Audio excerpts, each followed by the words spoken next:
Hi, I'm Allison STROUT. And I'm Taylor Van Offlen. Welcome to Campus Update.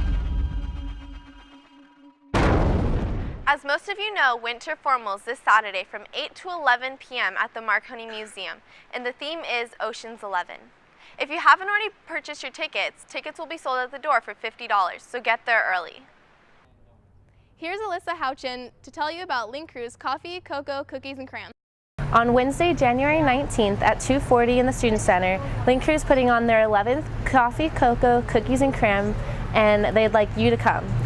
All teachers are invited. It's up to the students to make sure if they need specific help to ask their teacher to be there. Every teacher is invited to come. It's up to the students to talk to their teachers and make sure that they understand that they're wanted and that they're needed.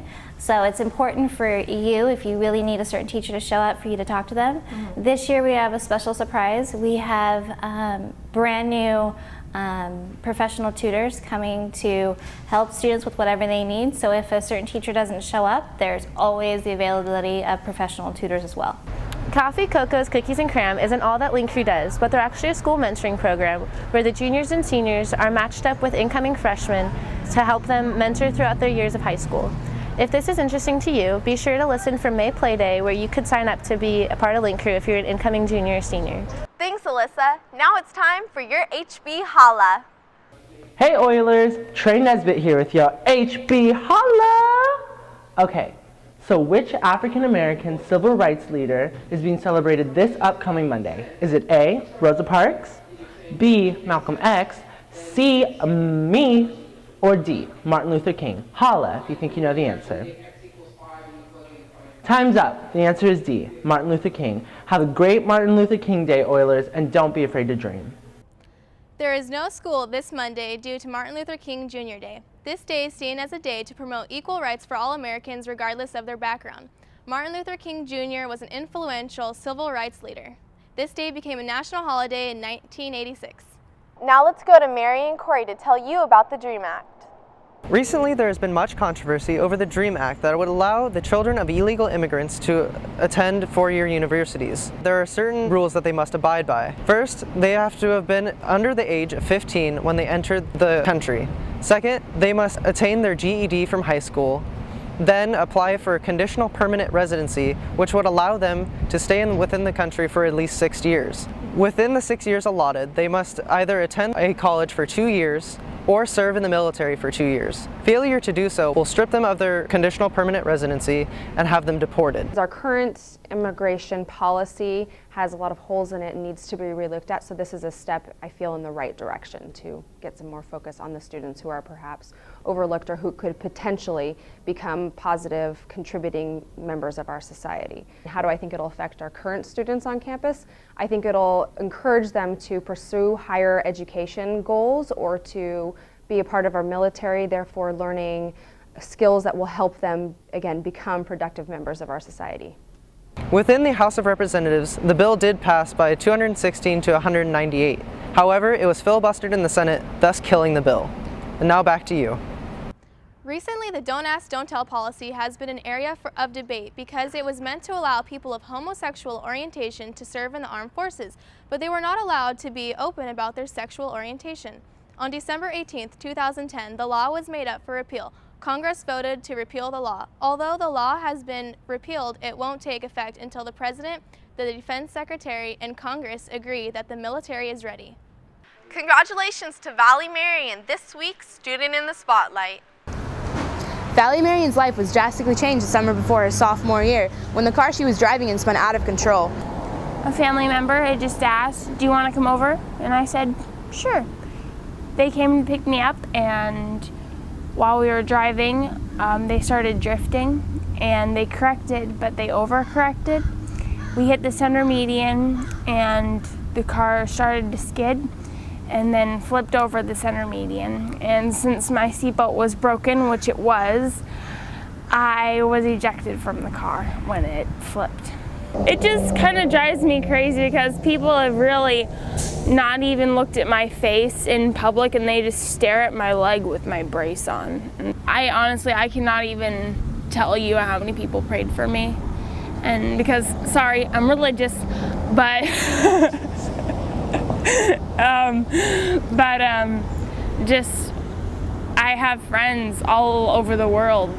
Wear a helmet and wear your seatbelt, and donate your blood, because I had a blood donor donate the same blood I have, and I have a very rare blood type. It's O positive.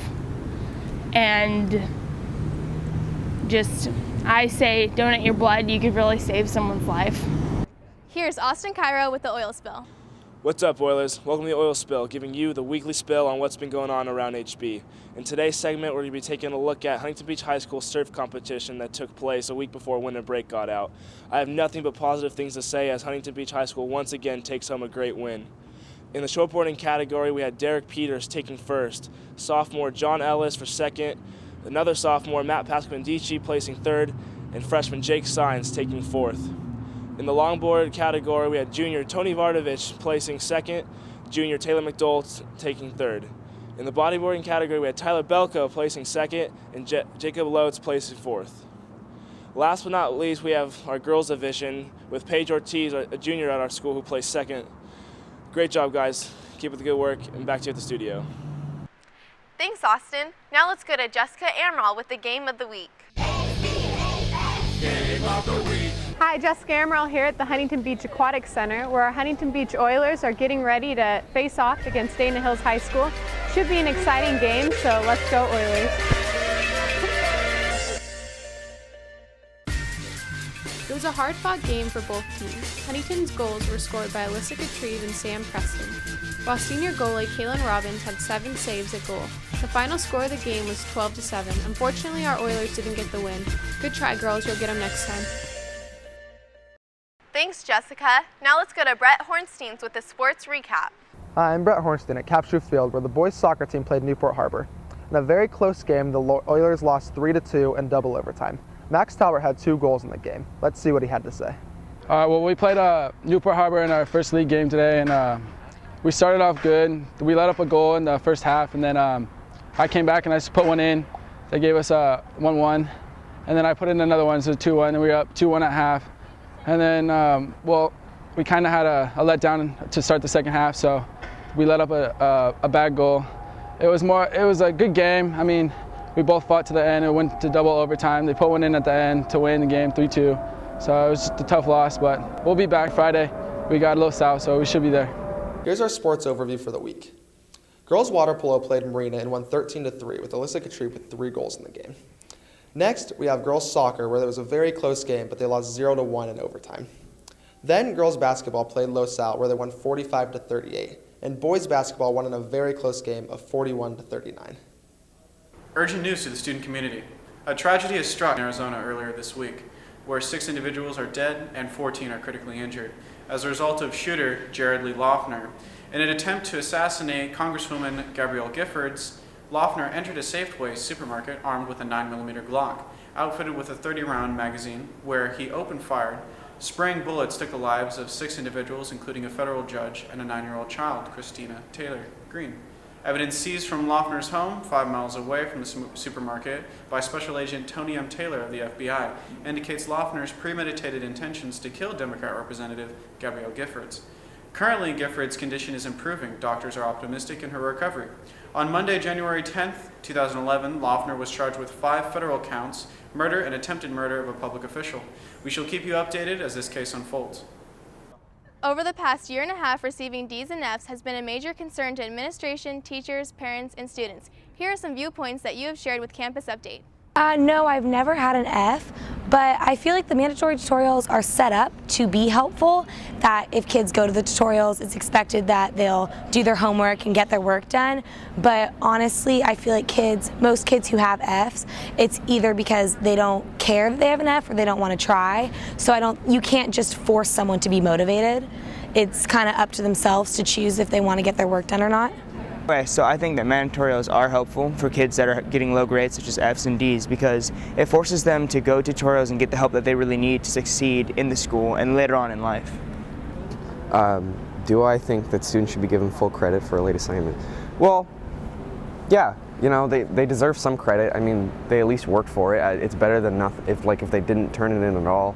And I'm sure that just being late is a big problem with our school's like rate of Fs. If we have this many Fs, I'm sure most of it is due to just being late. Here's a short message from a student club on campus Friday Night Live.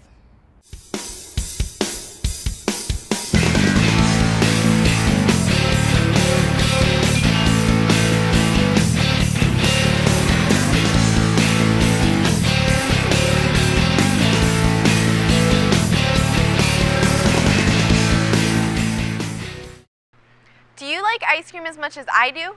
Be sure to come to Cold Stone, located downtown, Friday, January 28th from 4 to 8 p.m. Pick up a flyer in your Oiler ink. I'm Taylor Van Offlen. And I'm Allison Strout. Thank you for watching Campus Update. Do you want to go to winter formal with me? Yes. See you guys there!